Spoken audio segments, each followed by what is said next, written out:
本頻道係私人部落格頻道，話題純屬天馬行空式聊天，網友請自行判斷。如果你喜歡我嘅影片嘅話，請訂閱、點讚同埋分享出去啊！多謝晒！誠邀大家踴躍參加我嘅收費頻道 Buy Me a Coffee 成為會員啦！月費會員係可以參加直播聊天，同埋可以收看直播嘅全片。咁我喺呢一度歡迎你先。如果你喜歡我嘅影片嘅話，請幫我分享出去啊！末世時代，我哋希望能夠叫醒更多嘅人。多謝晒。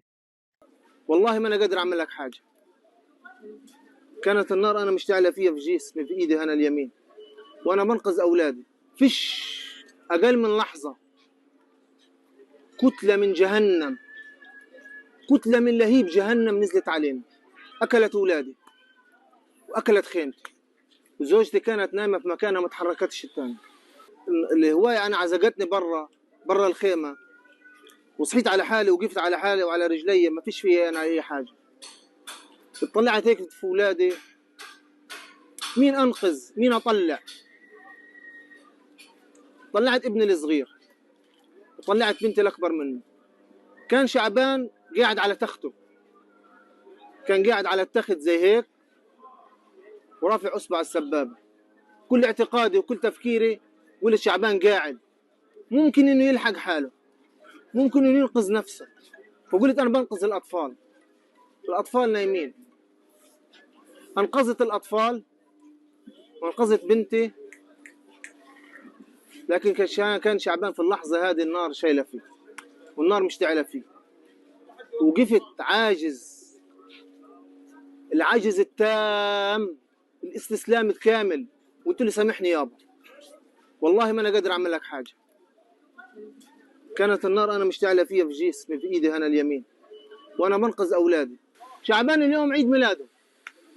شعبان انولد في 16/10/2004، اليوم 16/10/2024، عيد ميلاد شعبان بيحتفل فيه في الجنة.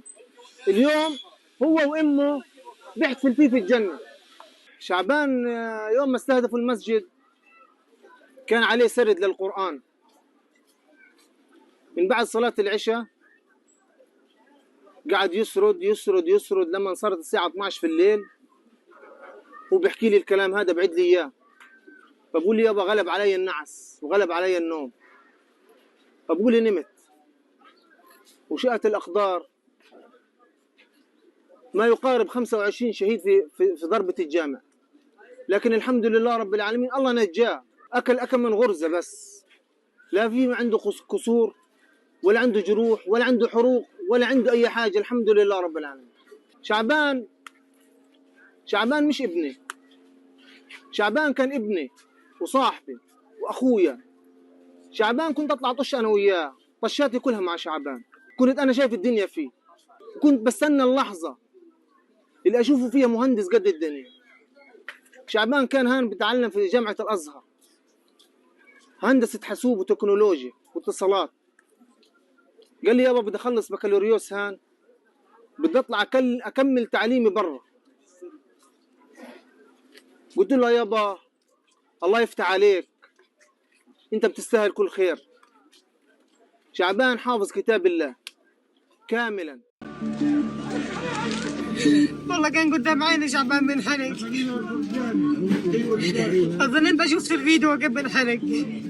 شعبان كان قدام عيني، هو وأمي كانوا بنحرقوا قدام عيني. قلنا مستشفى واستهدافه بعيد، يعني مستحيل يعني يتم استهداف مكان إنساني كمستشفى. فيش مكان آمن، يعني قاعدين في مستشفيات وقصفونا، قاعدين في مدارس وقصفونا، قاعدين في وزارات وقصفونا.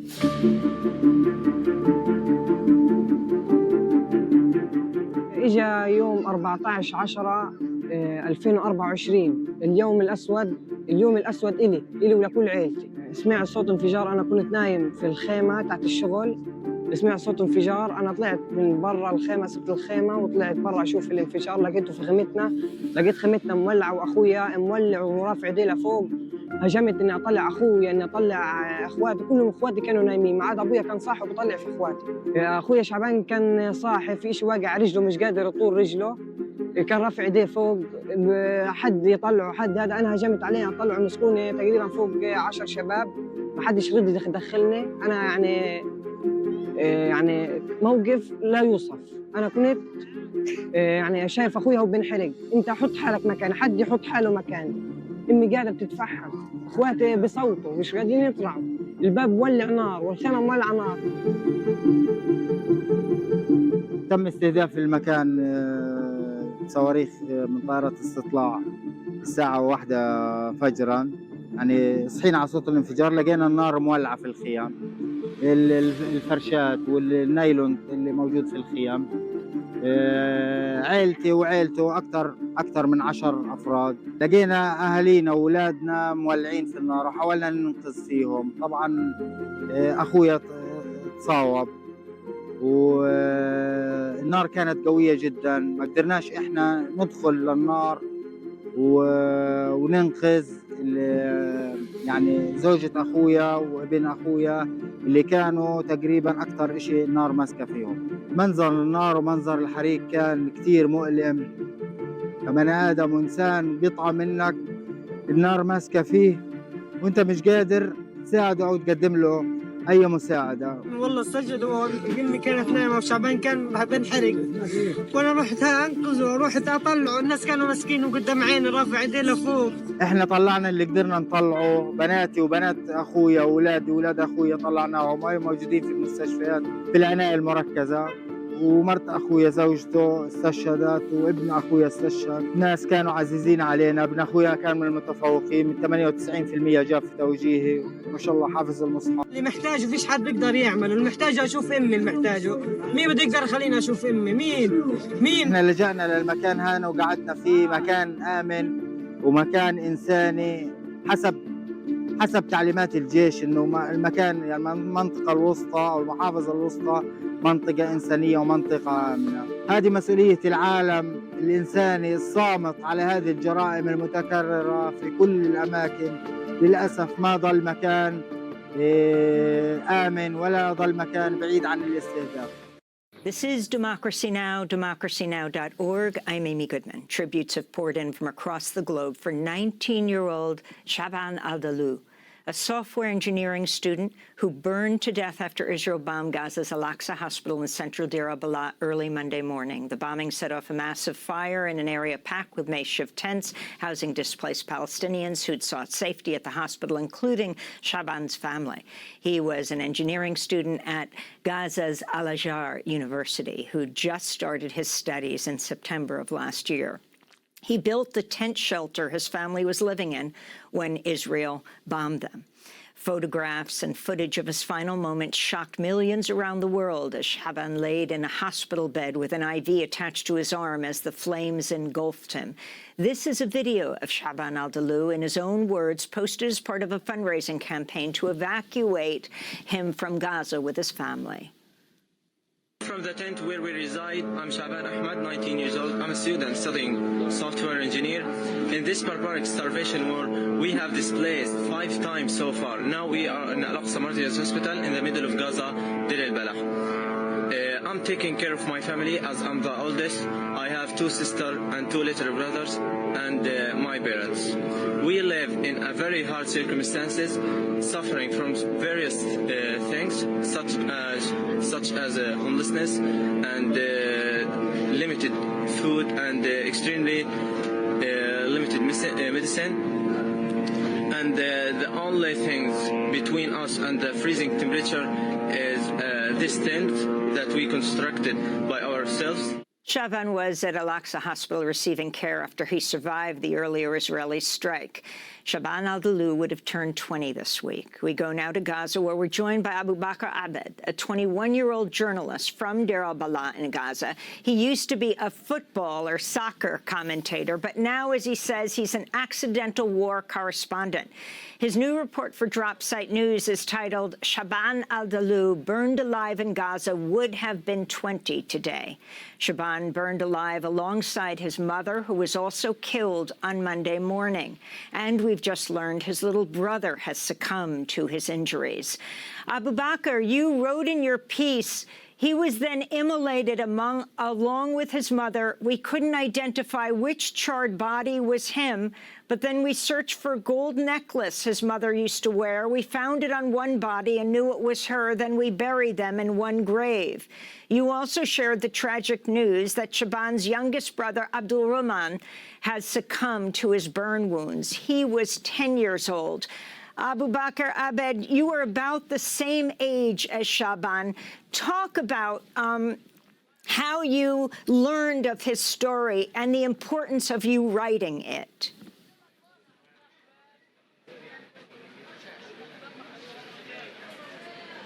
First, thank you so much for having me. But let me just start by saying that Shaban's after his youngest brother succumbed to his injuries and burns today early in the morning.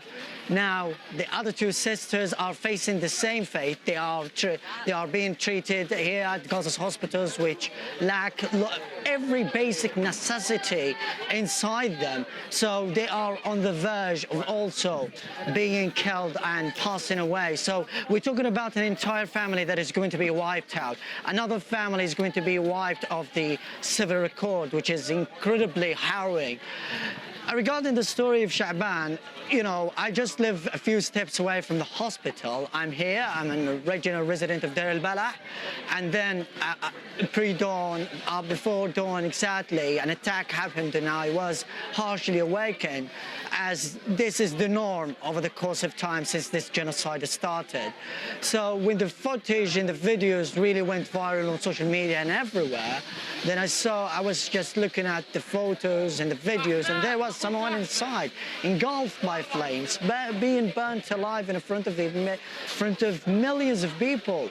That was, to me, something special because I could not really comprehend it. I could not really stay silent. It's my duty to honor such a memory, and particularly because when I knew for the very first time that he was going to be, or he was 19 years old, and just 2 days ago he turned 20, if he would have been alive, then I felt that this is my story, because no one else across the globe would really have done this story in the way I could. We are about the same age, as you mentioned. He memorized the Quran, I memorized the Quran. He dreamt of completing his studies. I also dream of completing my studies. And our message is very clear from here. We are young men that have nothing to do with this war. We're not a party to this war. We have no connection with Hamas, but we are very daily being subjected to sheer violence and brutality that is nothing to do with this war. It just keeps going and on and on, and without any stop. Even after the news of the killing of Hamas leader, there seems to be no stop, and which is incredibly devastating for us. What more should we really endure and go through so this war can stop? So the life of Shaban should be honored. I'm so proud, I'm so honored, I'm so privileged to have honored his memory, because he had a life once. Israel destroyed his house, reduced his university to rubble. He just started his university studies 2 years ago, and then an entire life, a universe of a human, just reduced to ashes. This is the barbarity and brutality of what Israel is about. Abu Bakr, I want to tell the audience around the world who's watching now, the noise behind you. You are right in front of Al-Aqsa Hospital in Deir al-Balah, where Shaban ultimately died of his injuries. Explain how he built this tent, where he had come from for his family. You also spoke to his father, and you spoke to his cousin, who was also named Shaban.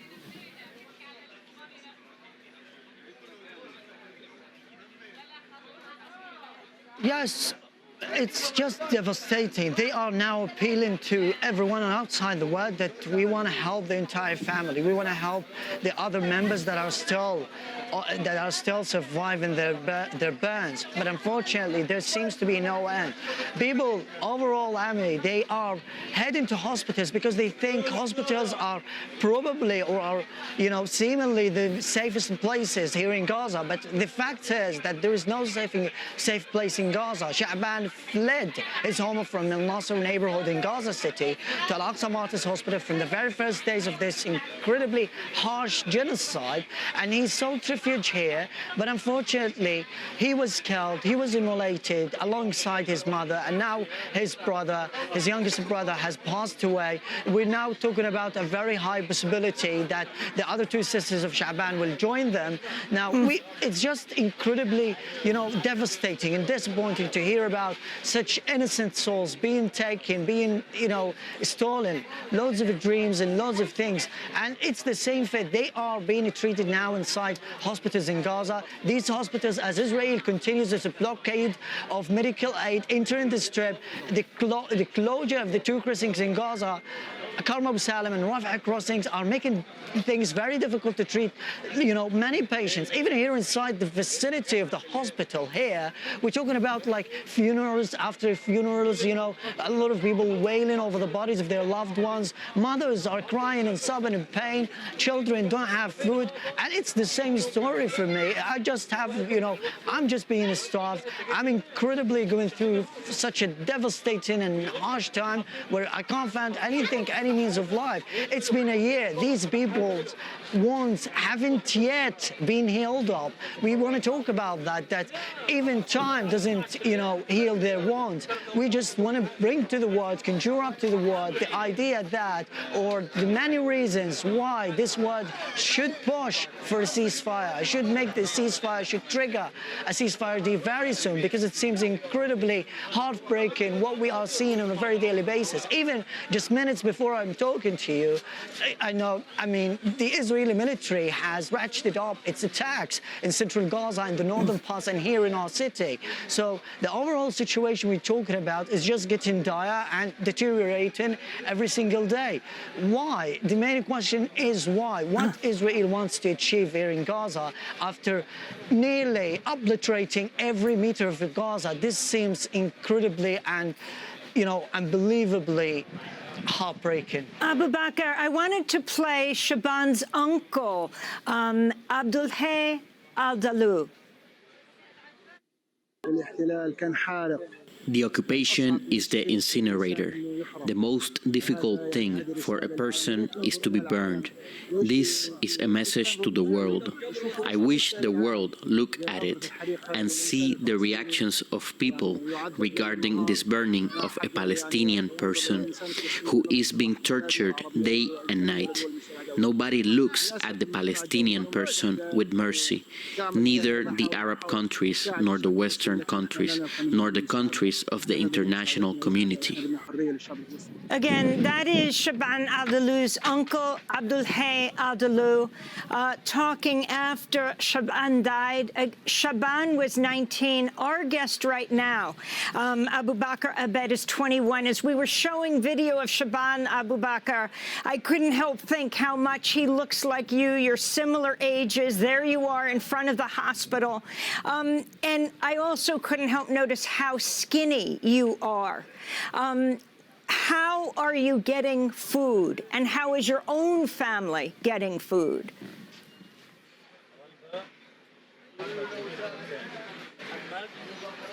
Honestly, as I told you, as Israel continues closing the two crossings across the besieged territory, there is no food being allowed into the Strip. We just merely depend on some loaves of bread, which is our daily struggle.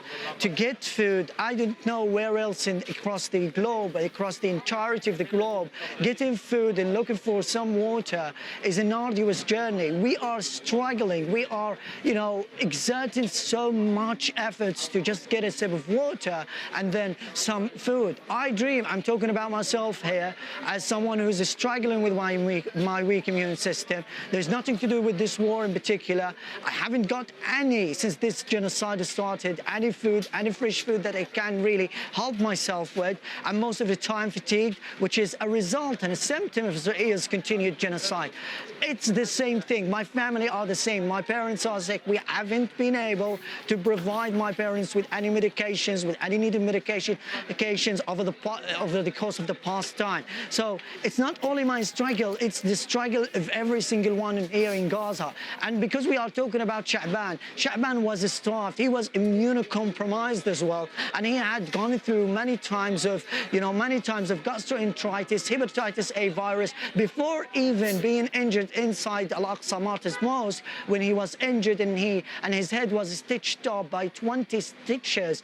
I don't know when this barbarity and insanity will stop, but it just continues. And we could be, again, my message to the world is that I could be the next Shaban. Anyone could be the next Shaban, because Israel is allowed to do anything. There are no international laws that can prevent Israel from continuing its open war crimes in Gaza. There is no law, and even my understanding is that the international laws and the rights of living, rights of freedom for every human being around the world are enshrined into humanity, into our globe, as we call it. But the claim to humanity we're talking about has just been exposed when this genocide started, because the double standards of the Western community are extremely devastating and also disgusting. And Abu Bakr, I want to thank you so much for being with us, and I hate to cut you off. We need to talk about this.